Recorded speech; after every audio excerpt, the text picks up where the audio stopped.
Tottenham jouait son dernier match avant la Coupe du Monde hier soir. Un match face à Leeds, un beau match entre guillemets qui s'est soldé par une victoire 4-3.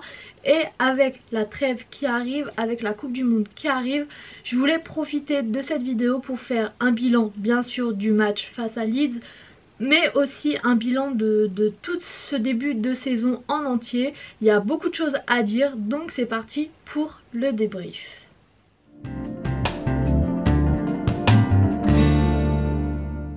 Pour commencer donc avec le match face à Leeds. Ça a été un plutôt beau match parce que déjà il y a eu la victoire et ensuite j'ai trouvé qu'on n'était pas si mal que ça dans le jeu. On a eu une petite domination, c'est pas une domination énorme, mais on a eu la possession de la balle, on a eu le plus de tirs et de tirs cadrés et de buts. Donc c'est déjà pas mal par rapport à ce qu'on voit, ce qu'on a vu sur les autres matchs, peut-être excepté contre Liverpool, mais c'est déjà une bonne amélioration. Au niveau de la première mi-temps, c'est aussi une des premières mi-temps les plus abouties et les mieux de matchs de cette première saison. Alors encore une fois, c'est pas parfait. Encore une fois, il y a des gros moments de vide dans cette équipe, mais si on compare cela à la première mi-temps face à Nottingham Forest en milieu de semaine par exemple, ou les matchs de Première Ligue, c'est quand même mieux. Après, le gros problème de cette équipe, c'est que la défense, je sais pas trop ce qui s'est passé, mais la défense c'est tout simplement plus possible. Sur 3-4 défenseurs, on en a un qui sait vraiment défendre, mais sinon c'est très compliqué. Emerson Royal, je ne comprends pas comment il peut encore être titulaire. Sur le premier but, c'est lui qui est totalement en retard sur le joueur qu'il aurait dû marquer, sur le joueur qu'il aurait dû défendre, et ça nous coûte un but. Sur le deuxième but, il n'est pas le seul coupable, Eric Dier aussi est coupable car c'est lui qui met en jeu le joueur, mais Emerson c'est pas possible non plus. Et ce que je comprends pas avec ce joueur, c'est que je ne comprends pas ce que Conte voit en lui. Parce que à la limite, s'il était bon offensivement, on pourrait se dire bon, c'est pas trop grave s'il a des lacunes défensives. Offensivement, il apporte beaucoup, mais ce n'est pas le cas. Offensivement, ses centres ne vont pas, ses passes ne vont pas, ses tirs ne vont pas non plus. À un moment donné, il aurait pu égaliser, il a envoyé une frappe dans les tribunes, alors qu'il était tout seul en plus devant le but. Donc c'est juste pas possible, ce joueur n'apporte rien. J'ai l'impression qu'on joue avec un joueur en moins, qu'il joue avec l'équipe d'en face. Donc je ne comprends vraiment pas comment il peut être titulaire à la place de Spence. Je ne comprends tout simplement pas ce que Conte voit en lui. Après, c'est vrai que dans les autres domaines, ça allait un peu mieux. Kulusevski et Bentancur sont des joueurs fantastiques, c'est les meilleurs joueurs de cette équipe. Bentancur a marqué les 2 buts qui nous permettent de gagner, d'abord d'égaliser et ensuite de gagner. Kulusevski, c'est lui qui amène le 4e but par ses décalages, par son placement, par ses tirs, ses centres. Vraiment ces deux joueurs, je suis vraiment heureuse de les avoir dans notre équipe parce qu'ils amènent beaucoup. Bentancur ces derniers mois, c'est vraiment lui qui sauve l'équipe à chaque fois. Donc il mérite ses 2 buts, il mérite d'aller à la Coupe du Monde parce qu'en plus c'est un joueur qui a tout donné pour le club, même s'il pouvait risquer de ne pas participer à la Coupe du Monde à cause d'une blessure. Donc vraiment je suis contente de voir qu'il réussit au club. Pareil pour Kulusevski, il mérite aussi, il nous avait beaucoup manqué suite à sa blessure, ça fait plaisir de le revoir en forme. Lui ne jouera pas la Coupe du Monde, donc un Kulusevski reposé en janvier, ça peut faire des étincelles. D'ailleurs, le côté de Kulusevski, donc le côté droit, est le côté qu'on a le plus utilisé. Et c'est pas surprenant parce que Kulusevski a fait énormément sur ce match là, les occasions qu'on a viennent toujours ou presque de son côté, donc c'est pas étonnant. C'est vrai qu'il a Emerson Royal, donc il doit faire beaucoup de choses, mais pour moi c'est normal parce que c'est toujours de lui que ça vient, c'est toujours de son côté. Richarlison a fait un peu, mais c'est vrai que c'était un peu plus compliqué pour lui. Kulusevski c'est vraiment le joueur qu'il nous fallait dans cette équipe, c'est vraiment le joueur qui fait le jeu à Tottenham. Pour finir le débrief de ce match là, je voulais juste revenir sur un autre point négatif pour moi, c'est Antonio Conte, encore une fois, parce que je ne comprends pas sa vision de jeu, je ne comprends pas son plan de jeu, je ne comprends pas ses ambitions. Parce que pour moi la compo de base, à part Emerson Royal, était plutôt pas mal compte tenu des joueurs qu'on avait de disponibles sur le banc. Mais ce que je comprends pas, c'est le changement qu'il fait en deuxième période, en début de deuxième période. À un moment où on avait égalisé, il décide de faire rentrer Davinson Sanchez. Alors en même temps, Doherty est rentré à la place d'Emerson Royal. Ce changement là, je le comprends, vu le match d'Emerson Royal, qu'on le remplace, ça me surprend pas tellement. Mais alors faire rentrer Davinson Sanchez à la place de Clément Lenglet, ça je comprends vraiment pas. À un moment où on aurait dû appuyer, où on aurait dû aller chercher la victoire, j'ai l'impression qu'Antonio Conte faisait ces changements pour aller viser le match nul, pour conserver le match nul. Et ça c'est tout simplement pas possible. Clément Lenglet ne faisait pas un mauvais match, il ne joue pas la Coupe du Monde donc il aurait pu se reposer. Donc pour moi il n'y a vraiment pas d'explication à ce changement là.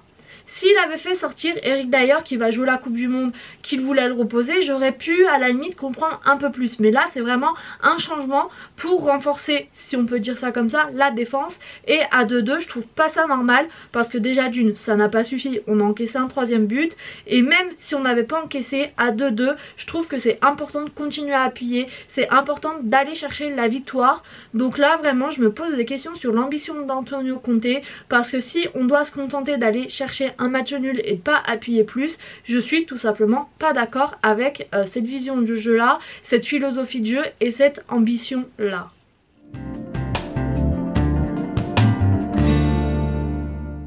Et donc ça va m'amener avec mon deuxième point qui est le bilan général de la saison. Et là aussi pour moi il y a beaucoup à dire sur Antonio Conte, parce que je ne comprends toujours pas son ambition, sa volonté, le travail qu'il a envie de faire avec Tottenham. Parce que on voit qu'on joue beaucoup sur la défense, on est très attentiste et ça non plus ça me plaît pas, parce que déjà d'une ça marchera pas jusqu'en juin, ça marchera pas face aux grosses équipes. On l'a d'ailleurs vu en début de saison face à Liverpool, Manchester United ou Arsenal. Mais le problème c'est que ça marche pas forcément non plus face aux petites équipes. On l'a vu récemment, très récemment, face à Nottingham Forest. Donc pour moi le premier point après la Coupe du Monde, c'est de voir Antonio Conte changer un peu sa philosophie de jeu, son système de jeu. Parce qu'on voit que quand on joue en attaque, quand on fait des mouvements offensifs, ça marche très bien. On l'a encore vu avec Leeds et j'aimerais bien qu'on commence à jouer de cette manière là. Je dirais pas forcément 90 minutes parce que ça demande beaucoup d'énergie. Mais oui, bien 70-75 minutes comme ça serait très bien, plutôt que juste les 10 dernières minutes. Mettre un coup d'accélérateur les 10 dernières minutes, ok c'est très bien. Mais si on pouvait le faire avant, déjà d'une en tant que supporter, ça permettrait de passer des fins de match un peu plus calmes. Et de deux, ça nous permettrait de gagner aussi plus de fois et face à des plus grosses équipes.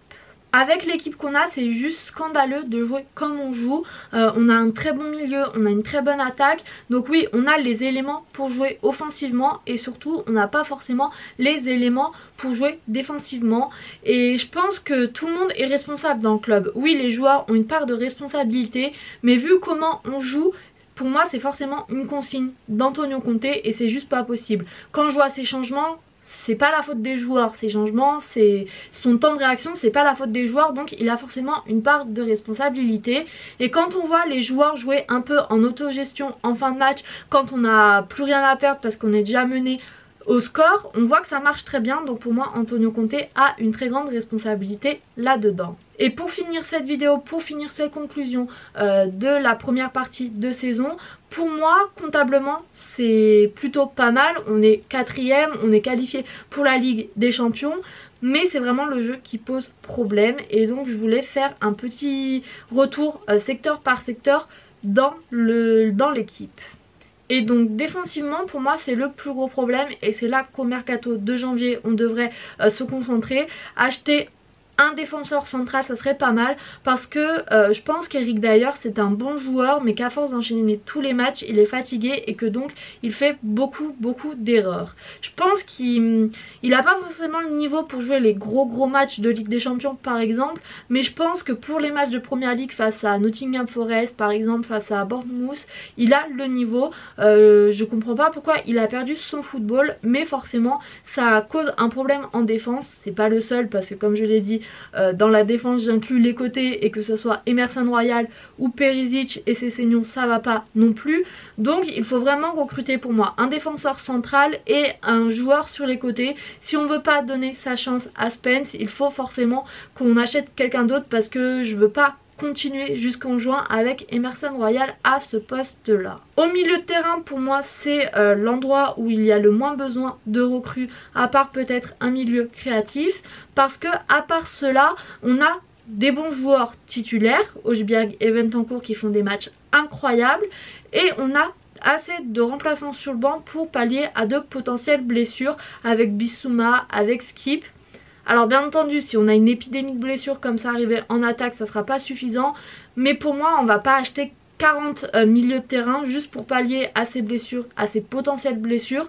Donc oui, un milieu créatif pour débloquer de temps en temps le match, ça peut être pas mal, mais sinon je vois pas nécessairement la nécessité d'acheter un joueur au poste de Højbjerg ou de Bentancur. Et en attaque, pour moi c'est un peu pareil que le milieu, il n'y a pas forcément besoin de recruter de joueurs, peut-être une autre doublure à Kane, mais on voit qu'on l'avait fait avec Richarlison. Kulusevski est là aussi pour être remplaçant, pour être titulaire, voilà, il fait partie de l'effectif aussi.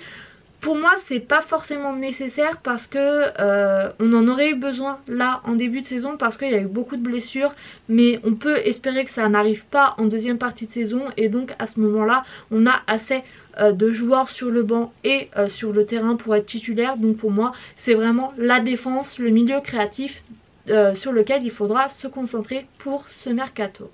Pour cette vidéo je vais m'arrêter là. C'est vrai que ça a été un début de saison très compliqué et très énervant à Tottenham.